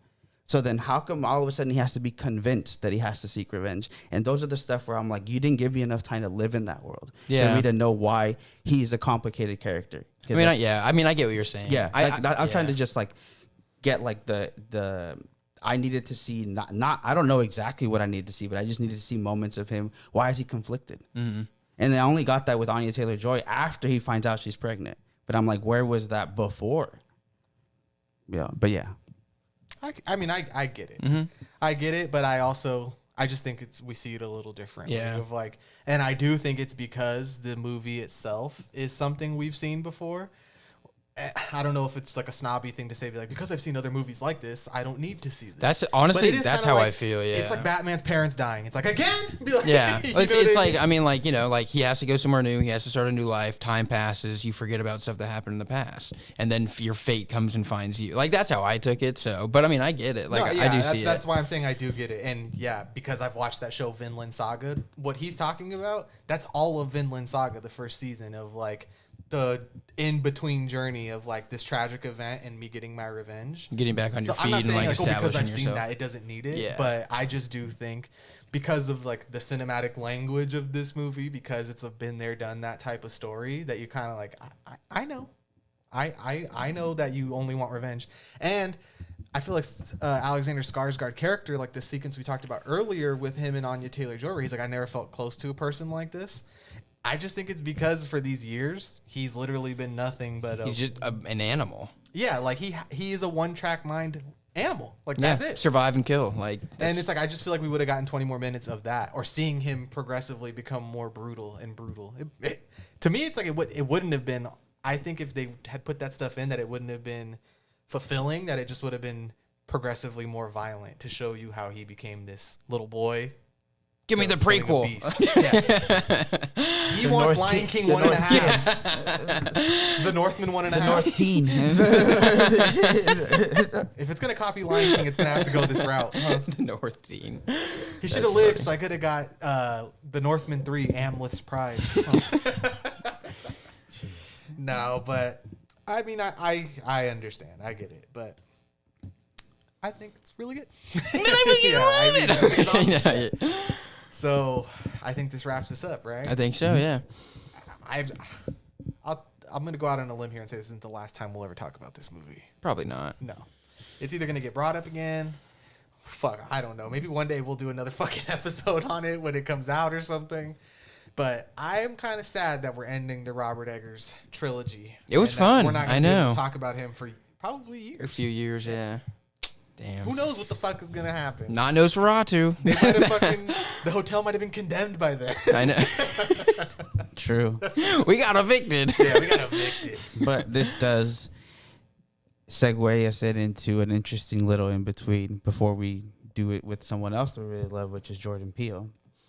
And maybe Ari Aster. I don't know when That's we're true. gonna... Forgot, because that's still undecided on the date. We want to, obviously, but hopefully they announce it with enough time where we can plan that. Tell us if you guys like this. Like, do you like us going through a short filmography in consecutive weeks, or would you like us to space this out? I mean, I don't know if we'll listen to you, but Yeah, I I'm would curious. like to know if it is kind of like, damn, now that they've covered them all, they're not going to get to talk to him about him for a while, which that does make me sad. But maybe one day we'll do the Van Helsing fan cast. Oh, we got it. Or that's an idea we've talked about, and I do think that would be a lot of fun. I think that'd be so funny. But yeah, I mean, I know for sure we're doing this for Jordan Peele. Yeah, right? 100%. We're gonna do Get Out and Us and Nope. Back to Nope. back to back. I will be making my return to live recording then, so I'm just so excited for that. I told Nate yesterday in the theater, I was like, "That's the movie I'm the most excited." Yeah, for sure. That's what I'm absolutely hyped on right now. Definitely not Doctor Strange. Things are getting out of hand. Things are getting out of hand. Do we have an idea what we're going to do next week? No, huh? I want to do everything everywhere all Oh. at once. I'll be down. Yeah. And then I think Memoria after that. We're finally going to get a chance to see that Fuck elusive yeah. son of a bitch. I hope it sucks. What up, Tilda Swinton? Just I hope it sucks. My heart is as cold as ice thinking about Memoria and its fucking rollout or lack thereof. But yeah, man. Anything you guys want to say before we cut this off? No, this movie's awesome. Go see it. Awesome. Go see it. No, you got it all out. All right, you guys know the drill. Smash the buttons. Leave us a message. Tell us if you've seen The Northman. This one fucking rocks. It's fucking rad. Skull. Skull! Yeah. All right. Bye, guys. Later.